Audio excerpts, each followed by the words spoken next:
Hi guys, this is eyesonly 1125. Today we are going to be talking about gender, sexuality. The first thing I want to talk about is the Kinsey scale. The Kinsey scale was created back in, I believe, the 60s, and the Kinsey scale had a 0 rating for heterosexual and a 6 rating for homosexual, and then there's 1, 2, 3, 4, 5 in between. So 0 would be exclusively heterosexual. 1 would be predominantly heterosexual with only inkling towards homosexuality. 2 would be predominantly heterosexual, but more than inkling homosexual. 3 would be equally hetero and homosexual. 4 would be predominantly homosexual, but with an inkling towards heterosexuality. 5 would be predominantly homosexual with an inkling towards heterosexual. 6 would be exclusively homosexual, and then X would be sexual. In other words, non-sexual, asexual, which would be perfectly in the middle where you have neither inkling. It gets an X, even though X would not be seen on the scale.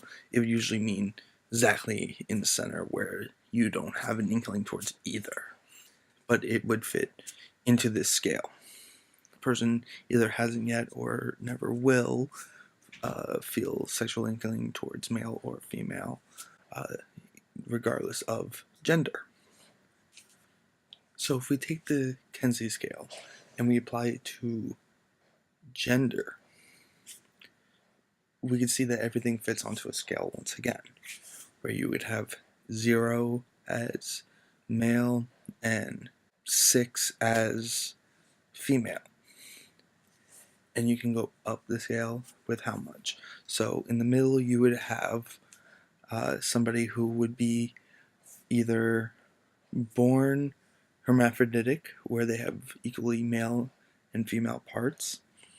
You could also have somebody who's, as people like to call it, gender fluid, but it's not outside of a scale.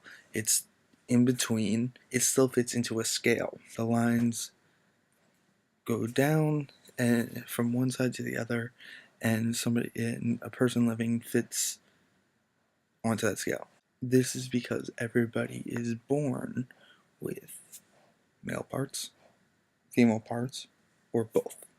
So if a baby is born male, female, hermaphroditic, and there's a slight scale in there of it could be slightly more masculine or slightly more feminine. Then we have a scale for gender identity. This you can have from completely masculine to complete femininity. You can have high, low femininity. So we'll say masculinity is a 0 and femininity is a 10. On that scale, everything from a bull dyke, a butch, a femme, a twink, genderqueer, which would be in the middle, where they can move back and forth between it, or they feel like they move back and forth from it. Gender identity is in between. None of these are outside of a scale. So all genders' identity fit into the scale. Gender identity and gender are two separate things, because what you were born with and what you are as you age are two different things, because you could be trans. Someone born a male, their gender identity could be female. So they were born male, now they identify as female. Once they have the sexual operation, they are female. Without the surgery, if they change their appearance and stuff like that, for all intents and purposes, they are female. When gender identity is more genderqueer or neutral, in other words, they can move back and forth with the gender fluid, whatever you want to call it. So if we look at these three charts, you can find a person who was born a male, identifies their sexuality as masculine, and their sexual orientation is straight. You have a female, born female, masculinity, femininity, orientation for females. And any way you move these scales, everybody fits. These scales are from point A to point B, and from point A to point B, there's still a little bit of wiggle room. Everybody fits on these scales, and it doesn't deny science. So when people say that there are millions of genders, they are wrong.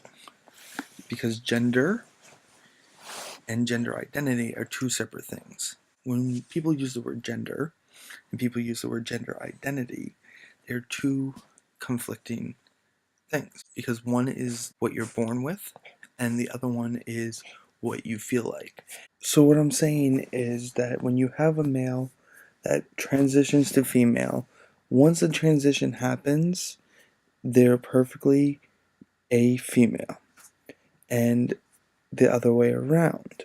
Now, when you have gender trenders, people who just jump on the bandwagon and say that they're neither and that they're not a gender, they're hurting the trans community because the trans community is fighting for the right to be a gender.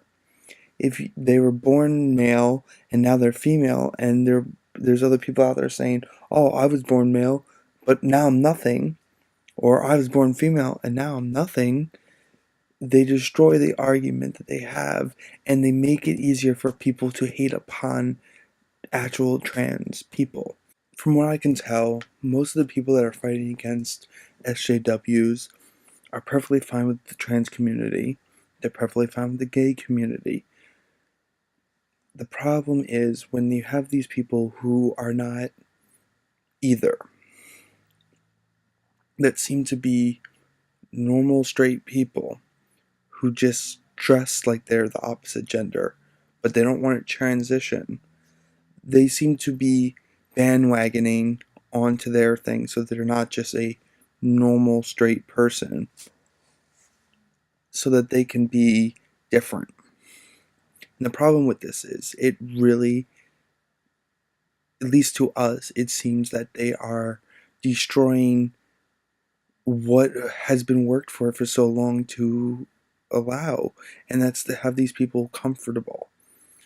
And I really truly believe that if you have people that are gender trenders, they will destroy the trans community, because people will then take that argument of, these people don't even know what they are. How can we believe that this person is trans? Which is a real genetic disorder or mental disorder, whichever way it truly is. It is an actual thing. And these people who don't fit into these categories are people that are just not comfortable with themselves. And they might be trans, but they have not gotten to the point where they know what they are. Thank you for watching this video. Please take the time to like the video, comment. I like to have conversations with the people that watch my videos. There's a subscribe button, and I hope to make more content that you enjoy. This has been Eyes Only 1125.